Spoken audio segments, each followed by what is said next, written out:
கார்த்திகை தீபம் சீரியல்ல ஒரு குட்டி புறமா வந்திருக்கு. என்ன நடக்க போகுதுன்னு பார்க்கலாம். வாங்க வீடியோக்குள்ள போலாம்.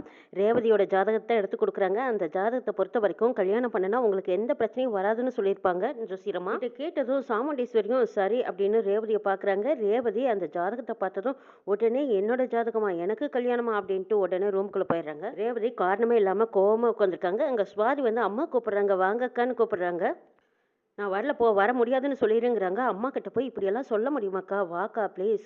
அம்மா கூப்பிட்டாங்கன்னா கண்டிப்பாக வந்து நிற்கணுமில்ல, வாக்கா வந்து என்னன்னு கேட்டுட்டு அப்புறம் வந்துருவான்னு கூப்பிட்டு கெஞ்சி கூப்பிட்டுட்டு போறா சுவாதி. சரி என்னன்னு தான் போய் கேட்கலாம் அப்படின்னு சொல்லிட்டு அம்மா பக்கத்தில் போய் நிற்கிறாங்க. அம்மா எதுக்கு கூப்பிட்டீங்கன்னு கேட்குறாங்க. ஏன் ரேவதி, ஏன் உன் முகமெல்லாம் ஒரு மாதிரியா இருக்கு, உடம்பு சரியில்லையான்னு கேட்குறாங்க.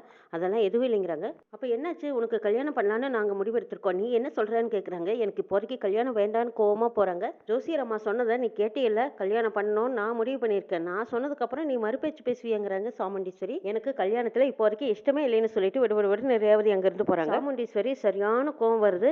நான் சொல்லியும் நீ மறுப்பு சொல்வியாங்கிறாங்க. சரி அவளுக்கு விருப்பம் இல்லைன்னா இப்போதைக்கு வேண்டாம் விட்டுலாமேங்கிறாங்க ராஜா. ஆமா என்ன பேசுறீங்க, பொண்ணுகளுக்கு கல்யாண வயசு வந்துருச்சு, கல்யாணம் பண்ணணும்னு உங்களுக்கு ஏன் தோணலை? ஒருத்தி பின்னாடி ஒருத்தி நிற்கிறல்ல, நம்ம கல்யாணம் செய்கிறது தானே முறை. இப்போ அவளுக்கு ஒரு நல்ல நேரம் வந்திருக்கும் போல இருக்கு.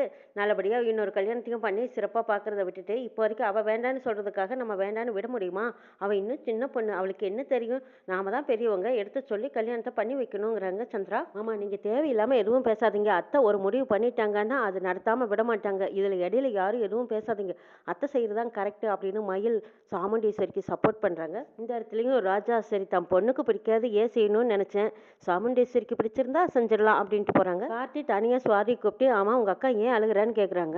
எங்கள் அக்காவுக்கு கல்யாணம் பண்ணுறேன்னு முடிவு பண்ணியிருக்காங்க, அதனால எங்கள் அக்காவுக்கு அது பிடிக்கல, அதனால தான் அழுகிறா. அம்மா கேட்கும்போது உண்மை என்னன்னே சொல்லாமல் எனக்கு இப்போ வரைக்கும் கல்யாணம் வேண்டான்னு சொல்லிட்டு போகிறா, அதுதான் பிரச்சனை அப்படிங்கிறாங்க சுவாதி. ஓ அதுதான் மேட்ரா, சரி நான் பார்த்துக்கிறேன் விடு அப்படின்னு சொல்லிட்டு கார்த்தி ரேவதியோட ரூமுக்கு போகிறாங்க. கார்த்தி போய் பண்பா பணிவாக போய் ரேவதி கிட்ட கேட்குறாங்க. ஆமாம் ஏன் ரேவதி ஒரு மாதிரியாக இருக்க, அம்மா ஜாதகத்தை எடுத்ததையும் கல்யாணம் பண்ணலான்னு தானே சொல்லியிருக்காங்க, இன்னும் மாப்பிள்ளை பார்க்கணும், இன்னும் எவ்வளவோ விஷயங்கள் இருக்கு, அதுக்குள்ள நீ ஏன் திடீர்னு இப்படி அப்செட் ஆகிட்ட, என்னாச்சுன்னு கேட்குறாங்க கார்த்தி. நீ தேவையில்லாமல் எங்கள் குடும்ப விஷயத்தில் மூக்கு நுழைக்காத, உன் வேலை என்னமோ அதை மட்டும் பாருன்னு கோவமாக வந்திருக்காங்க ரேவதி. என்னமோ போ, தெரிஞ்சா உனக்கு ஹெல்ப் பண்ணலான்னு பார்த்தேன், ஆனால் நீயே வேண்டான்னு சொல்லும்போது நானே இதில் மூக்கு நுழைக்கணும்? ஒரு சில நேரம் பார்த்தா எங்கள் குடும்பத்தில் ஒருத்தன்னு சொல்கிறீங்க, ஒரு சில நேரம் ஏதாவது கேட்க வந்தால் நீயே வெளியாளி மூக்கு நுழைக்காதுன்னு சொல்கிறீங்க. உங்கள் யாரையுமே புரிஞ்சுக்க முடியலமா? குடும்பத்தில் ஒருத்தனா நீங்கள் நினச்சதுனால தான் நானும் ஒருத்தனா நினச்சி உங்ககிட்ட என்ன விவரம்னு கேட்குறேன். ஆமாம் நீ யாரையாவது லவ் பண்ணுறியா, அப்படி இருந்தால் சொல்லு, நான் பார்த்து முயற்சி பண்ணுறேங்கிறாங்க கார்த்தி. என்னோட ஆசையை எங்கள் அம்மா மாரி உன்னால் நிறைவேற்ற முடியுமான்னு கேட்குறாங்க ரேவதி. அட என்னங்க இதெல்லாம் ஒரு சுச்சுப்பி, என்னன்னு சொல்லுங்க நான் பார்த்துக்கிறேங்கிறாங்க கார்த்தி. எங்கள் அத்தை குடும்பத்தில் என் மூலமாக நான் உறவு வச்சுக்கணும்னு ஆசைப்பட்றேன். எங்கள் அத்தை பையனில் ஒரு பையனை நான் கல்யாணம் பண்ணிக்கணும்னு எனக்கு விருப்பம். திரும்பவும் எங்கள் உறவுகள் ஒன்று சேரணும்னு தான் என்னோட விருப்பம். ஆனால் இந்த விருப்பம் நிறைவேற்றுறதுக்கு எங்கள் அம்மா நிச்சயமாக கண்டிப்பாக சத்தியமாக ஒத்துக்கவே மாட்டாங்க. அப்படி இருக்கும்போது நீ எப்படி எங்கள் அத்தை பையனோட என்னை சேர்த்து வைப்பேன்? இந்த குடும்பமும் அந்த குடும்பமும் ஒன்று சேர்றதுக்கே ஆகாதுன்னு சொல்லிட்டு இருக்கிற எங்கள் அம்மா முன்னாடி அந்த குடும்பத்தில் நான் போய் வாழ போகிறேன்னு சொன்னால் ஏற்றுக்குவாங்களா? அதுவும் நீ எனக்கு ஹெல்ப் பண்ணுறேன்னு வேற சொல்கிறியே, உன்னால் முடியுமான்னு கேட்குறாங்க ரேவதி. என்னங்க பேசுகிறீங்க? 30 வருஷமாக உங்கள் அத்தை யாருன்னு தெரியாது, உங்கள் அத்தை பசங்க யாருன்னு தெரியாது, ஒருவேளை அவங்களுக்கெல்லாம் கல்யாணம் ஆகி குழந்தை குட்டி இப்படியெல்லாம் இருந்தால் நீங்கள் என்னங்க பண்ணுவீங்கன்னு கேட்குறாங்க கார்த்தி. டிரைவர் உன் வேலை என்னமோ அதை மட்டும் பாரு, கட்டுனா எங்கள் அத்தை பசங்களில் ஒருத்தனை தான் நான் கட்டுவேன், இல்லைன்னா நான் கல்யாணமே பண்ணிக்க மாட்டேங்கிறாங்க ரேவதி. இதை கேட்டதும் கார்த்திக்கு தூக்கி வாரி போடுது. அட என்னடா இது, நம்ம குடும்பத்து மேலே நம்மளையும் அறியாமல் இந்த அளவுக்கு இந்த பொண்ணு இவ்வளோ பாசம் வச்சிருக்கு.